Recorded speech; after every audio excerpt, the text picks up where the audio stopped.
Hi, sweeties. How are you doing? Welcome to Sim. Thank you so much for the support. Hope you all are doing great. This man is actually ready. He's very much ready for his people, and he is telling them about how they need to deconstruct their whiteness. But something I have actually now, let me tell us this. The reality is that these people are not willing and ready to deconstruct this. Why am I saying this? Because they do not have anything to hold on to. So why do you want them to deconstruct that one thing that is really very vital and very important to them? Why do they have to? How many times have they sat down with black people to talk about deconstructing? And then a question like, will you give up your whiteness if, like, for a minute or for one day and all that? The room will absolutely go silent. So for them to reject and overcome whiteness is like telling, I don't know, telling the fish to get pregnant or something like that. But we continue. The truth is that whiteness is not just a skin color, you know. All these things were mapped out and designed to rip off people that look like me and also to differentiate class. Because tell me how they woke up everybody, like they also tell us that the way they tell us that we all bleed blood. I know we all bleed blood, but the racial hierarchy is there. Is it not there? And it's time they start acknowledging this because each time we talk about it, they pretend like they don't know what you're talking about. Let's get into this video. I talk a lot about white people and their history on here, but in this one, I want to talk to white people and talk about how you can reject and overcome whiteness and why you might want to do that. Whiteness is not just a skin color. It's an ideological, social, and economic system designed to uphold white supremacy, capitalism, and colonial domination. It is a historical invention meant to divide the working class, justify exploitation, and maintain racial hierarchies. Rejecting whiteness means dismantling the privileges, ideologies, and structures that keep it alive. Whiteness was invented, not discovered. The idea of white people didn't exist before European colonialism. People identified by ethnicity, for example English, Irish, or German, but not as a unified white race. The 1861 Virginia slave codes established whiteness to separate poor white laborers from enslaved black people, preventing unity against the ruling class. Whiteness has always been about power, not identity. It exists to exclude and dominate others. Whiteness is built on theft and violence. Colonialism, genocide, and slavery were all justified by whiteness. White identity was constructed through racial purity laws, segregation, and legal discrimination to maintain control. Whiteness only exists in opposition to non-white people. It has no real culture outside of its oppressive function. Overcoming whiteness starts with understanding the fact that it is a political tool, not a natural identity. White people are not the center of history or civilization. Every major innovation in math, science, and medicine occurred in Africa, Asia, the Middle East, and indigenous societies, not Europe. White people did not invent democracy, philosophy, or modern technology. They stole, adapted, and took credit for other people's work. The idea that Europe created the modern world is a colonial myth. White fragility is a defense mechanism to protect white privilege. When whiteness is challenged, white people react with anger, denial, or guilt instead of accountability. Saying not all white people is a distraction from systemic issues. True rejection of whiteness means accepting its historical role in oppression and working to dismantle it. Overcoming whiteness means rejecting the myth of white superiority and embracing historical truth. It also includes abandoning white cultural norms that uphold whiteness, such as individualism over community. White culture promotes rugged individualism while suppressing collective action. Indigenous, Black, and non-Western cultures prioritize community, resource sharing, and mutual aid. Reject whiteness by building and participating and communal support networks. Abandon the obsession with private property and capitalism. White societies equate ownership with worth, whether it's land, wealth, or status. Many non-white cultures historically valued communal land, resource sharing, and economic equity. Reject whiteness by challenging capitalist exploitation and embracing alternative economic models. Abandon suppressing emotions and policing behavior. White culture demands emotional repression, politeness, and detachment from struggle. Black, Indigenous, and Latino cultures embrace passion, resilience, and collective grief. Reject whiteness by embracing emotional honesty, collective healing, and direct action.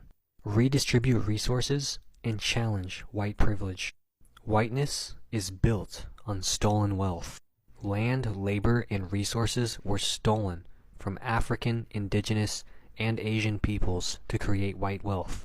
White families benefited from redlining, segregation, and generational wealth, while non-white communities were excluded. Reject whiteness by redistributing land, resources, and opportunities to non-white communities. Support reparations and land return. Black and Indigenous communities deserve direct material reparations for centuries of stolen labor and genocide. White people must actively support policies that restore economic justice, not just acknowledge history. Reject whiteness by giving up unearned advantages and fighting for structural change. Overcoming whiteness means dismantling the social and economic structures that uphold it. Destroy white supremacist institutions. White supremacy isn't just about individual, it's also about institutions. The police, prisons, military, and corporate elite all serve white power. Liberal white institutions like media, academia, and NGOs claim to support equality, but still reinforce white supremacy. Reject whiteness by actively dismantling white-controlled institutions, not just reforming them. Challenge white leadership in progressive spaces. White people often colonize social movements, centering themselves rather than black and indigenous leadership. Dismantling whiteness means stepping back, redistributing power, and following the leadership of those most affected. Reject whiteness by ensuring that liberation movements remain truly decolonial and anti-racist. Destroying whiteness means tearing down the systems that uphold it, not just changing the faces in power. Stop defending whiteness as an identity. Saying not all white people is a useless argument. Whiteness isn't about personal choices, it's about historical systems of oppression. White people are not neutral. They either benefit from whiteness or actively work to dismantle it. Reject whiteness by refusing to center white feelings over true liberation work. Let go of whiteness as an identity. Many ethnic groups, Irish, Italians, Slavs, were not originally considered white, but gained whiteness by aligning with white supremacy. Reclaiming ethnic identity does not mean embracing whiteness. It means rejecting white supremacy. White people must let go of racial entitlement, superiority, and ownership over culture. Overcoming whiteness means refusing to claim it as an identity worth defending. Commit to revolutionary change, not performative allyship. Rejecting whiteness is not about wokeness or liberal virtue signaling. White liberals love social justice aesthetics but refuse to challenge white power. Performative actions like hashtags, corporate diversity statements, or conscious consumerism do nothing to dismantle whiteness. Reject whiteness by committing to true revolutionary action, not empty gestures. True rejection of whiteness requires direct struggle. Support and protect radical anti-racist organizers. Put time and resources into abolition movements, land reclamation, and economic justice. Fight white supremacy materially, not just symbolically. Overcoming whiteness means aligning with revolutionary movements, not just talking about change. Rejecting whiteness isn't about being a good ally. It's about destroying white supremacy at its core. The question is, are you truly willing to let go of whiteness, or just rearrange it to make it look better. If you've stuck around to the very end, thank you. And please share this video with anyone who might find it useful. Okay guys, don't get mad at me for this one. This was not my doing. I wasn't involved in any way. I'm simply reporting the facts neutrally and objectively. Okay? White people are the dumbest people in history by far. There is zero competition. White supremacists love to act like they're intellectually superior, but history, science, and even their own cultural behaviors prove that white people have been some of the dumbest people on the planet consistently. From believing in medical bloodletting to witches to electing reality TV stars as leaders, white societies have repeatedly demonstrated a shocking lack of intelligence. For centuries, Europeans rejected scientific advancements that other cultures had already mastered. Ancient Egypt, China, and the Islamic world had medicine, surgeries, and mathematics, while Europeans were still blaming diseases on demons. Chinese doctors performed complex surgeries 1,000 years before Europeans stopped using leeches for every illness. White people didn't even know how to clean wounds properly until the 19th century. Meanwhile, African and indigenous societies had antiseptic medical practices for centuries. White medical practices were beyond stupid. Bloodletting was a common treatment in England for 2,000 years, despite killing more people than it saved. Medieval Europeans thought bathing caused disease, so they literally avoided water, and then wondered why they smelled like sewage. The Black Death wiped out 60% of Europe, while Asia, Africa, and the Islamic world had quarantine systems that prevented such massive outbreaks. White people love to claim that they invented modern science, but they ignored real science from smarter civilizations while they advanced medicine and technology. Europeans were the last major civilization to believe in magic and witches. Over 60,000 women in Europe were burned as witches between the 15th and 18th centuries. Meanwhile, in the Islamic world, Asia, and Africa, supernatural beliefs were often tied to philosophy and medicine, not mass hysteria. White Americans continued the stupidity with the Salem witch trials in 1692, proving their obsession with nonsense lasted well into the modern times. Europeans also had some of the most ridiculous religious beliefs. The Catholic Church taught that the sun revolved around the earth until the 1600s, forcing scientists like Galileo to denounce facts. Europeans believed that kings were chosen by God, which is how they let inbred, drooling monarchs rule them for centuries. Meanwhile, Islamic, Chinese, and indigenous societies emphasized astrology, engineering, and medicine centuries before Europeans figured out how to use soap. White people loved to laugh at other cultures' spiritual beliefs, but they were the last to let go of absurd, unscientific nonsense. White societies have collapsed due to their own idiocy several times. Medieval Europe regressed for 1,000 years after the fall of Rome, forgetting how to build aqueducts, roads, and medicine that previous civilizations had already mastered. White American farmers caused the Dust Bowl in the 1930s by over-farming and destroying their own soil, leading to mass starvation and migration. And white people keep making the same mistakes. Climate change, white conservatives still deny basic science despite the world literally burning. Mass shootings, white Americans refuse to change gun laws even as their kids continue to get killed in schools. Economic crashes, white bankers cause financial collapse every decade, from the Great Depression to the 2008 crisis. White societies always act shocked when their dumb decisions backfire, and then do the exact same thing.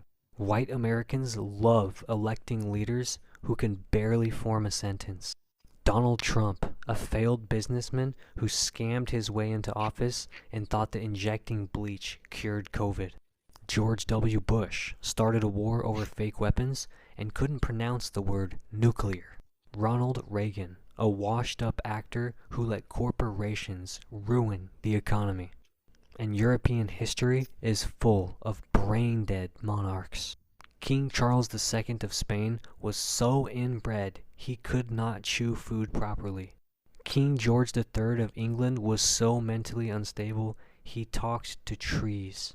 The Russian czars were so incompetent they let their empire fall twice. Meanwhile, African, Asian, and Middle Eastern civilizations have produced mathematical geniuses, military strategists, and engineers, while white people kept electing fools. White Americans constantly misinterpret race, crime, and history. They blame immigrants for crime, despite white Americans committing the most mass shootings. They think they're oppressed while controlling most of the wealth and political power. They believe in conspiracy theories at higher rates than any other group, from QAnon to anti-vax nonsense. White conservatives deny science when it doesn't fit their worldview. They claim climate change isn't real, despite every scientist proving otherwise. They believe COVID was a hoax, even as millions of their own people died. They deny evolution, despite mountains of fossil evidence. White societies act like they value intelligence, but they fall for the dumbest lies and propaganda every single time. White people struggle with basic emotional intelligence. White men have the highest suicide rates because they don't know how to process emotions. White families are often distant and lack deep connection, leading to higher rates of depression and loneliness. White Americans are more likely to cut off family members over political disagreements, proving they lack basic social resilience. Meanwhile, non-white cultures prioritize emotional intelligence and social bonds. Black, Latino, and Asian family tend to have stronger communal ties and mental health coping mechanisms. African cultures have long-standing traditions of community care, while white societies force elderly people into nursing homes. White people struggle with forming deep relationships, making them emotionally immature and socially inept. Every time white people face a social or political change, they have a meltdown. White Southerners refuse to accept the end of slavery. To this day, white conservatives lost their minds over civil rights, literally fighting desegregation and interracial marriage. Today, white Americans panic over woke culture because they can't handle basic inclusivity. Meanwhile, non-white cultures have adapted and thrived through colonization and war. African and indigenous communities rebuilt themselves after centuries of white destruction. Asian economies rebounded after white imperialism and became global leaders in innovation. Latino communities have preserved cultural traditions despite white attempts at erasure. White societies break down at the smallest inconvenience, proving that they're emotionally and intellectually fragile. White supremacy is built on the lie of white intelligence. But history and reality prove that white people have always been and continue to be the dumbest people on the planet. Cope.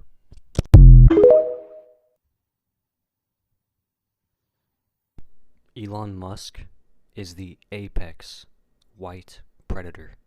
He is not a genius, not a visionary, and not self-made. He is the ultimate white mediocrity, worshipped by white men who need a messiah to convince themselves that white male dominance is not crumbling. Newsflash: it is. In reality, Musk is a government-funded welfare queen, a serial scam artist, and an overhyped, incompetent tech bro who continues to fail upwards because white billionaires, investors, and media refuse to let him die. If Musk were any other race, he would have been laughed out of Silicon Valley years ago. Instead, he's held up as the greatest mind of our time. Not because anything he's actually achieved, but because white people are desperate to believe the future still belongs to them. Musk did not create Tesla. Tesla was founded in 2003 by Martin Eberhard and Mark Tarpenning. Musk swooped in with the money, forced himself into leadership, and then erased the real founders from history. Tesla's actual engineers create its technology. Musk just takes credit for it. Musk did not create SpaceX's rocket tech. Everything SpaceX does is built on decades-old NASA and Soviet research. The actual SpaceX engineers do all of the work. Musk just plays visionary for the cameras. SpaceX survives off billions in US government contracts. Musk isn't a self-made space pioneer. He's a government-subsidized middleman. Musk's only real invention? Hype and bullshit. Every single idea he pushes is either a recycled, stolen idea from someone else, a fake, unworkable scam designed to hype up stock prices, or a half-finished, legally questionable death trap that never actually works. Hyperloop? A nonsense distraction meant to kill high-speed rail. Neuralink? A dystopian tech bro fantasy that killed monkeys in horrifying ways. Tesla Autopilot? A glitchy, deadly mess that's already killed people. Musk's entire reputation is built on one thing: white people's belief that a white, rich man must be a genius. Musk loves to scream about socialism and big government, but the truth is, he would be nothing without government funding. Tesla only survived because the government gave it a $465 million loan. SpaceX exists because of billions in Pentagon and NASA contracts. Musk's businesses get massive tax breaks, subsidies, and grants, meaning the government funds his so-called success. Musk hates government help, unless it's going directly into his pocket. He whines about welfare, but sucks up taxpayer dollars like a vampire. He attacks union workers while using government funding to avoid paying fair wages. He pretends to be an independent thinker, but relies entirely on state contracts to stay relevant. This is white capitalist hypocrisy at its peak. Steal everything from the public and then pretend like you built it yourself. Tesla is a mess. Cars catch fire, doors break off, software malfunctions constantly. Tesla is years behind on production targets, but Elon keeps lying about new breakthroughs. Autopilot crashes keep killing people, but Musk still sells it as nearly perfect. Twitter, X, whatever you want to call it? Are you kidding me? Musk paid $44 billion for a company worth half that. He fired the best engineers and replaced them with his yes men. He destroyed ad revenue, brought back Nazis, and turned Twitter into an unusable hellscape. The Boring Company? A total joke. His tunnel revolution is literally just a smaller tunnel with traffic jams. The Las Vegas tunnel is slower than walking. Every city that bought into his scam has nothing to show for it. SpaceX, running on fraud. Most of its innovations are just flashy PR stunts. Delayed projects, failed test launches, and government money keeping it alive. Musk promises Mars colonization, but can't even land a contract to send people to the moon. If Musk were anyone else, he would be considered a disaster CEO whose companies are collapsing under his stupidity. But because he's a rich white man with a god complex, the media still props him up as a genius. Musk is not self-made. He's not smart. He's just a spoiled white billionaire who was handed his success. He was born into apartheid wealth. His family was rich off South African emerald mining, meaning he never had to struggle. His father literally owned an emerald mine, so Elon was never self-made. Every time he fails, white media protects him. When Tesla is in crisis, they call it growing pains. When Twitter crashes, they say he's revolutionizing social media. When his companies bleed money, they say he's playing the long game. Musk is a perfect example of white privilege shielding an incompetent fraud. White tech bros worship him because he is their last hope. They need to believe a white man is still the future. They need him to be a genius, because if he's not, then white men aren't the most powerful people in tech anymore. Musk's cult ignores reality. They pretend his endless failures don't exist. They attack anyone who criticizes him. They believe in his absurd sci-fi promises, no matter how many times he's lied. Musk's fanboys will literally destroy their own lives to defend him. They buy overpriced, malfunctioning Teslas. They invest in his scams, then lose their savings. They waste their time hyping up his projects, only to be left with nothing. Elon Musk is not a genius. He's a fraud, a parasite, and a white savior myth that exists to prop up a dying empire. Elon Musk is not the future. He's a symbol of white desperation, an incompetent, overhyped, failing billionaire whose entire existence proves that white dominance is crumbling. He is the last sad illusion of white technological superiority. And just like everything he touches, that illusion is falling apart. Cope. This is all I got from this video. This brother being, I don't know if he has problem, but then he's been coming out with real thing, you know. But I am not going to talk a lot, but I am going to concentrate like quite a few, right? That is number one is they should return back all the lands they took from white people.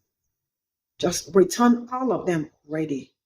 And all the black towns, the prosperous black town that were burned down and all that, just give them back their land. And this is also one of the reasons why they did not like Kendrick Lamar's song, his show, where he talked about the 40 acres and the acres and the mules, you know. It's also one of the reasons why they do not want to face it. They do not want to talk about it. That the things that they said they were going to get black people, they have not done it. That's why they keep running around and keep telling you that history was beneficial. Slavery was beneficial to slaves. Also part of it, right? Now, please spare reparations because everything that has happened to black people, and I keep saying this for those that do not think that there is need to pay black people reparations, you are also part of the problem. Black people deserve all their reparations and that should be paid. To my greatest I am kind of surprised that in 2025 that we are still talking about reparations being paid to black people. While Holocaust that did not happen in American soil, they already paid reparations. And then you all remember that last year when this man came out to say that if anybody bugs white people and all that he's also going to pay them reparations and the rest of it. I think I brought that video here. But yeah, what I am saying is that the reparation is time, it's long overdue. Pay them, drop that check already. Yes, drop it. And now, each time we talk about reparation, let me say this, like what this young man said is actually true. They tell you that it's not me, I did not do anything, it was my ancestors, but you are still enjoying the fruit of those your ancestors, depriving black people from enjoying also the fruit of their own ancestors. And they said it's been years ago. Which years ago? Which years ago? The Holocaust, was it not years ago? Did they not pay the Holocaust? Did they not pay it? So why is it that reparation is something that they've been running up and down, asking if you guys will eventually pay? Reparation is to fix all the things you all have done to people that look like me. Yeah. So drop that check as soon as possible. And you all remember each time we talk about racism and what is going on. And they tell you that it is not all of us, I am the good one or I am the bad. Oh, I have black friends. My best friend is black. My cousin. Oh, did I forget? Okay, I remember the one that shook me, I think about 2 years ago, a man that did kind of racist thing to people that look like me, right? And he was then, I don't know how that the news spread and they got him. They started asking him questions. Why did you do that? Are you ready to desist? The man said, though, that Excuse me. The man said no, that he is not racist, that his dog is black. How can he be? Oh, my people. That how can he be racist when his dog is black? Now, you all remember that I've been saying this. You see, these people, the day they will wake up is the day they will carry those dog and cat shelters. You will find out that these people will wake up. All right, I'm going to draw the curtain here. Kudos to this young man. It is not like he hasn't said what black people have been saying. Black people have been saying all this, but he really came ready for his own people. Bye for now.